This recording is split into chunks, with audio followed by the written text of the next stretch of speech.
Bonjour à tous les amis, nous nous retrouvons pour une quatrième vidéo où je vais vous présenter cette fois-ci Mario Tennis Ultra Smash sur Wii U. Donc si vous avez suivi la précédente vidéo, je vous avais dit que ce jeu c'était la honte de la série. Bon, c'est vrai que c'est la honte de la série, mais bon, il n'y a pas non plus il y a quand même des qualités à ce jeu. Il y a beaucoup de défauts, vous allez le voir, mais il y a des qualités aussi. Donc voilà, je vais vous présenter ce jeu via une petite vidéo qui a été tournée par un ami de la guilde, de la team des Beautiful Pitch, hein, voilà, donc LP qui nous a fait énormément de vidéos sur ce jeu. Donc voilà, c'est une petite vidéo d'un affrontement entre lui et moi. Donc il va jouer la fée verte et je vais jouer Todd. Ça sera donc un set de deux jeux, donc au meilleur des deux jeux. C'est en mode normal, donc il y a les super frappes et les frappes rebonds bien sûr. Ça va? Allez, on est parti, je vais vous expliquer le jeu en même temps, et puis voilà. Donc c'est LP qui commence à servir, hein. Comme vous le voyez, c'est assez nerveux. Donc là je lui ai fait ma spéciale d'entrée, donc c'est-à-dire le retour gagnant. Voilà. Alors, le principe, toujours le même, hein, si vous avez suivi la vidéo que j'ai fait sur Mario Tennis Open sur la DS, enfin sur la 3DS, c'est le même principe ici au niveau des petits ronds de couleurs qui apparaissent sur le cours.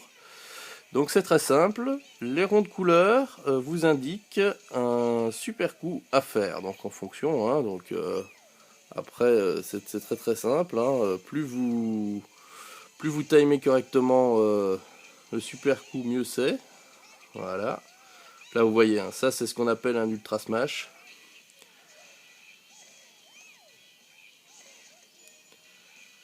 Alors, comme vous voyez, c'est extrêmement nerveux, hein, quand même comme jeu. Bon, c'est pas aussi nerveux, je trouve, que MTO, mais bon, il y a quand même moyen de bien se marrer à ce niveau-là. C'est rapide, c'est vif. Le seul problème, c'est tout simplement la reconnaissance du jeu, tant au niveau des inputs qu'au niveau des déplacements des joueurs. C'est pas top top. Alors là, ici, vous vous en rendrez peut-être pas compte parce que voilà, ici, c'est quand même deux grands joueurs de qualité. Enfin, je veux dire, ça joue très très bien, comme vous le remarquez, hein. Mais bon, il y a des gros problèmes, hein. On va essayer de les détailler quand ils arriveront. Voilà, donc là par exemple, vous voyez, la balle elle a fait un énorme rebond sur la fin, on ne sait pas pourquoi. Je vous avoue que j'aimerais bien le savoir, mais je ne sais pas.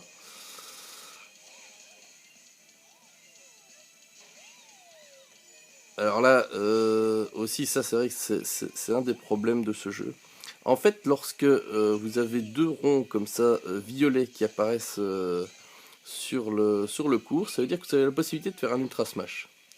La seule chose, c'est que même si vous arrivez, je vais dire à temps sur le premier rond, on ne sait pas pourquoi, il n'en tient pas compte. Il n'en tient pas compte et du coup, il vous switch directement sur le deuxième rond. Sauf qu'à la place de faire un ultra smash, vous faites, si vous voulez, un save de balle vraiment dégueulasse. Donc il va renvoyer la balle dans le cours adverse. Mais le problème, c'est que derrière, vous vous chopez généralement un super coup fatal. Voilà, donc là, vous voyez, quand même, les frappes sautées, c'est vraiment quelque chose qui fonctionne très très bien. La petite frappe sautée, long ligne, ça fait très très mal. Là aussi, le retour gagnant, magnifique. Je pense que je lui ai tout appris à ce niveau-là. Voilà. Donc là, vous voyez, il a fait une feinte, hein, donc regardez ça comme ça, joue quand même très très bien. Donc oui, le principe de la feinte, bien sûr, c'est d'aller se mettre sur le rond, mais à la place de faire... Ben voyez, regardez, encore ici, vous avez de nouveau l'exemple parfait. Il était sur le premier rond pour faire un ultra smash, et au final, il a fait un save dégueulasse. Alors regardez quand même ma défense magnifique. Oh là, oh, je m'aime quand je me regarde comme ça. Ouais, donc ce que je disais, la feinte au niveau des frappes, simplement il va se mettre sur le rond, donc tout le monde pense qu'il va faire la super frappe correspondante, et en fait non, il fait un autre coup. Et ça c'est vraiment, c'est l'apanage des grands joueurs. De nouveau, hein, le retour gagnant qui fait bien mal, il est bien loin de la balle, en retard. De nouveau, vous voyez la super frappe ici, l'ultra smash, ça fait quand même super mal quoi. Et ça, la super frappe, l'ultra smash comme ça évidemment n'était pas dans MTO, fort logiquement. Moi je trouve personnellement que ça dénature énormément le jeu parce que ça raccourcit les échanges et c'est justement ce qu'on aimait, les longs échanges. Vous voyez que les échanges ici sont quand même beaucoup plus courts que dans MTO, il n'y a rien à faire. Hop, de nouveau, voilà, on ne sait pas pourquoi ici le perso il frappe pas normalement. Voilà, il fait une save dégueulasse. Voilà. Bon après, vous voyez, il peut quand même y avoir des échanges sympas, hein, regardez ici. Voilà, ça c'est l'autre problème du jeu. On est sur la balle, on va le voir ici, regardez, je suis sur la balle, mais comme c'est un ultra smash, je la récupère pas. Alors vous l'avez vu dans une précédente balle, hein, il y en a que j'arrive à récupérer genre 2-3 fois de suite, ce qui donne des échanges vraiment sympas. Et il y a des fois où je suis toujours aussi bien placé, et je ne sais pas pourquoi, il ne prend pas. Il ne prend pas le save de la balle. Ça, c'est un des problèmes du jeu. Autre problème récurrent aussi du jeu, dès lors que vous faites l'input de frappe, il n'y a plus moyen de déplacer son personnage. Alors, ceux qui ont joué à MTO vont me dire, ouais, c'était le cas aussi à MTO. Bah oui, mais pas tout à fait. Donc, à MTO, quand vous faites l'input de frappe, vous avez toujours quelques frames possibles de déplacement du personnage. Ce qui fait que vous pouvez parfois save des balles et surtout mieux les orienter. Ici, c'est même pas la peine. Dès que vous avez appuyé sur l'input de frappe, c'est fini. Votre personnage, il va faire un gros airshot, mais ce sera terminé au niveau du point.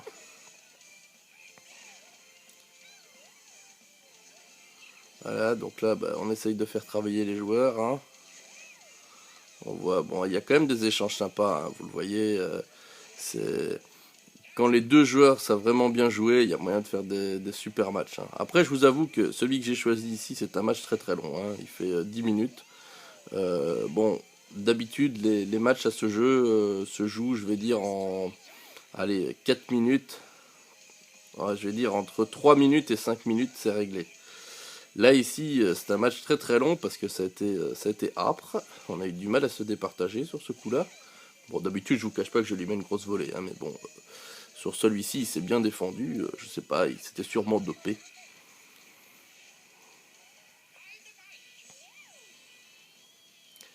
Voilà, donc ici, balle de break. Bon, évidemment, ce qui se passe aussi souvent, c'est qu'il y a énormément de joueurs, mais bon, ça c'est dans tous les Mario Tennis, énormément de joueurs qui n'aiment pas jouer en haut. Ils préfèrent jouer en bas parce qu'ils ont une meilleure visibilité de la balle, etc. Moi, personnellement, c'est un petit peu kiff-kiff. C'est vrai que j'aime bien jouer en bas aussi, si on me laisse le choix. Après, c'est pas ça qui me dérange vraiment dans le jeu. Là, pour le coup, c'est plutôt la reconnaissance des inputs qui, dans cet épisode, me saoule vraiment. Sinon, comme je l'avais précisé dans la première vidéo que j'avais fait sur MTO, ce qu'il y a vraiment de très très nul, c'est la possibilité, enfin l'impossibilité plutôt de ne pas jouer avec, de ne pas jouer avec ses amis. Donc vous allez me dire, ouais mais t'es en train de jouer avec un pote là, petit Fuluki. Bah ouais, en fait, pour pouvoir jouer avec un ami, on a dû vraiment faire des choses, je vais dire très très sales. Donc en fait, on s'est mis en online simplement et, on a lancé des recherches. Et à chaque fois qu'on tombait sur un autre personnage qui n'était pas notre ami, et on le bannissait.